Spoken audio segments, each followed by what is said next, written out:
Maladie de conservation. Vos fruits sont-ils mûrs pour le biocontrôle ? Le rêve d'une agriculture durable devient aujourd'hui une réalité. Les solutions sont nombreuses, mais certaines idées reçues persistent et retardent encore trop souvent leur mise en œuvre. Cette série de podcasts, au plus près de la culture, vous propose d'ouvrir le champ des possibles en explorant la diversité des solutions biorationales qui regroupent depuis plus de 20 ans chez Certis les produits utilisables en agriculture biologique et les produits biocontrôle. Vous savez, ces solutions dans l'air du temps, respectueuses et durables. Plutôt fragiles, délicats et périssables, les fruits sont soumis au cours de leur production à la pression de nombreuses maladies aux noms plus imprononçables les uns que les autres. Alternaria, Cladosporium herbarum ou autres cylindrocarpon mali.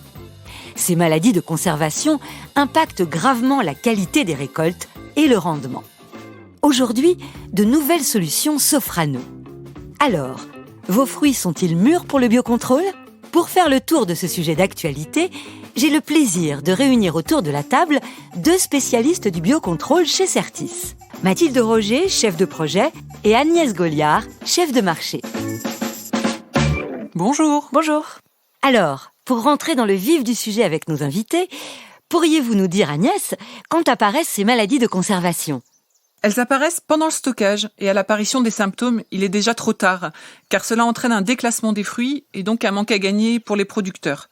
Il faut savoir que les symptômes s'expriment pendant cette phase de stockage alors que la contamination a eu lieu bien en amont.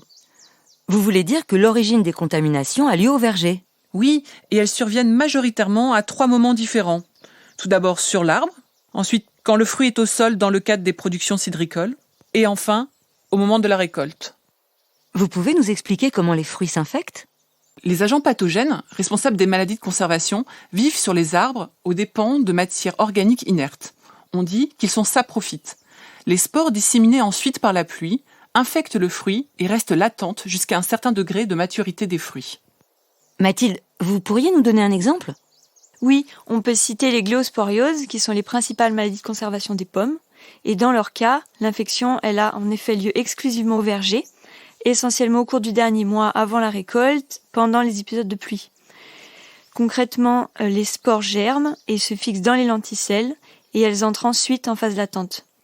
Et les nécroses, elles apparaissent vraiment bien plus tard, après 4 ou 5 mois de conservation. Mais alors, que se passe-t-il après la récolte ?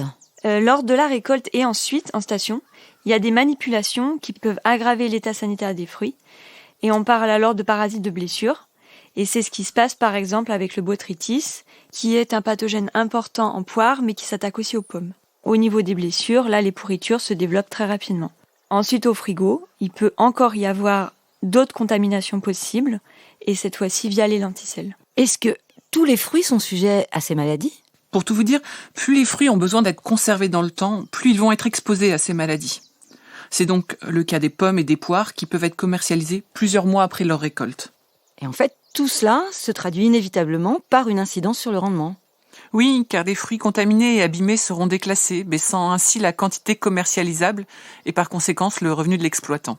On n'a malheureusement pas d'exemple chiffré, mais c'est vrai que notre expérience montre que ces pertes sont fréquentes et qu'elles peuvent être très très importantes.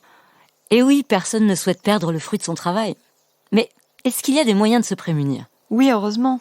Dans la gestion des maladies de conservation, on a besoin d'une lutte qui fait appel à toutes les pratiques, prophylactiques ou chimiques, et par exemple la génétique, puisque toutes les variétés de fruits n'ont pas la même sensibilité face aux maladies. Mais dans tous les cas, il faut faire appel à tous les leviers existants. Mais alors, pourquoi ne pas choisir uniquement des variétés plus résistantes ? Chaque variété a ses spécificités, ses usages, et le consommateur a aussi ses préférences qui influencent le choix des productions. Il faut savoir que les pommes à cycle long vont être plus sujettes à ces maladies que celles à cycle court. Par exemple, la Pink Lady, qui est très appréciée aujourd'hui, a un cycle long. D'accord. Alors, si j'ai bien compris, il y a des variétés plébiscitées par les consommateurs, mais sensibles.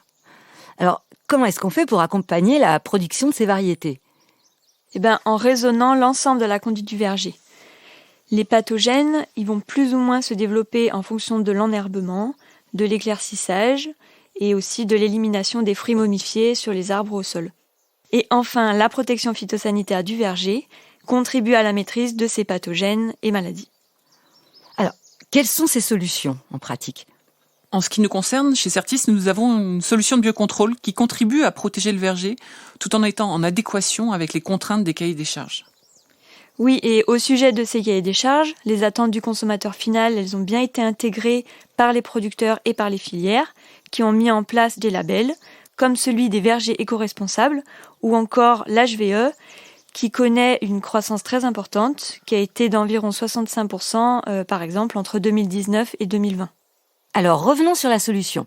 Est-ce que vous pouvez nous en dire un petit peu plus ? Alors ce produit, c'est l'Amylox WG. C'est un fongicide de biocontrôle utilisable en agriculture biologique que nous proposons chez Certis depuis déjà 4 campagnes.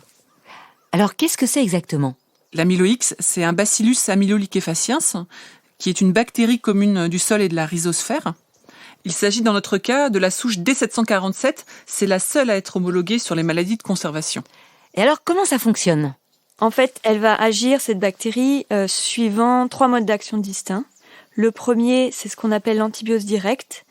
Il s'agit en fait d'une action fongicide stricte par contact de protéines, qu'on appelle les lipopeptides, directement sur les pathogènes. Le second mode d'action, c'est un effet SDN. Celui-ci, il permet de stimuler les défenses naturelles. Les molécules envoient un message à distance, ce qui permet d'induire une résistance à travers toute la plante. Et le troisième mode d'action, c'est en fait un système de compétition spatiale. Et là, le but, c'est d'occuper la place avec les spores de bacillus au niveau des zones favorables à la colonisation des pathogènes. Waouh, dites-moi, c'est technique, hein ? C'est facile à utiliser ? Comme tous les produits de biocontrôle, pour que l'action de l'Amylox puisse être optimale, elle doit répondre à certaines conditions d'utilisation spécifiques et demande de faire évoluer ses pratiques. Mais quand on dit que c'est spécifique, c'est pas forcément difficile. C'est bien plus facile à utiliser qu'on ne l'imagine. Est-ce que vous pouvez préciser, Mathilde ? Oui, le premier point, c'est qu'il faut qu'il soit appliqué en préventif. Ça permet à la fois d'activer l'effet SDN, c'est-à-dire la résistance aux attaques ultérieures de pathogènes, mais aussi l'antibiose directe, puisque les pathogènes, ils peuvent être impactés qu'avant d'être entrés dans le végétal. C'est pour ça qu'on recommande de débuter les applications autour de 40 jours avant la récolte et de les répéter. L'autre paramètre important, c'est la qualité de pulvérisation. Et alors pourquoi est-elle aussi importante ? Parce qu'Amylox, c'est un produit de contact. Il faut que la pulvérisation mette en contact les lipopeptides avec les pathogènes. Mais c'est aussi important pour la compétition spatiale, pour que les spores de bacillus soient bien amenés autour des lenticelles. Et on préconise pour cet aspect de traiter à la limite du ruissellement. Et donc si ces recommandations sont bien suivies, on peut préserver son rendement. Oui, nous avons mené l'an passé des essais grandes parcelles chez des arboriculteurs en production biologique. Et pour être un peu plus précis, nous avons comparé leur programme habituel avec un programme incluant 4 traitements d'Amylox, réalisés donc entre 1,5 kg et 1,8 kg par hectare. Les traitements ont été effectués tous les 15 jours environ, sur une période des 2 mois à 15 jours avant la récolte. Et à la sortie des frigos, après 5 mois, nous avons pu observer un gain de fruits commercialisables dans l'ensemble des situations. Et en valorisant ce gain, on peut dire qu'il oscillait dans nos essais entre 400 € et 10 000 € à l'hectare. Donc on voit bien que cette solution a un fort potentiel. Bah effectivement, c'est vraiment impressionnant. Et oui, Amylox met en fait tous les utilisateurs d'accord. C'est un produit biorational, il est utilisable dans l'agriculture biologique et il est inscrit sur la liste des produits de biocontrôle. Il est aussi exempt de LMR, son délai avant récolte est très court, il est de 1 jour en maladie de conservation. Il faut aussi souligner le fait que l'Amylox est pourvoyeur de CEPP, puisque 1 kg d'Amylox équivaut à 0,33 CEPP. Et donc toutes ces caractéristiques en font vraiment un bon candidat pour accompagner les programmes des différents labels. Bien, merci beaucoup Agnès et Mathilde pour toutes ces précisions. Alors on l'a compris, le biocontrôle répond pleinement aux problématiques des maladies de conservation et aux attentes des différents acteurs. Les bonnes conditions d'utilisation, leur mise en œuvre, sont des clés de son efficacité. Donc vous êtes mûrs pour sauter le pas. À très bientôt pour un nouveau podcast au plus près de la culture. Amylox WG, produit pour les professionnels, utilisez les produits phytopharmaceutiques avec précaution. Avant toute utilisation, lisez l'étiquette et les informations concernant le produit. Consultez les mentions réglementaires sur le site certiseurope.fr.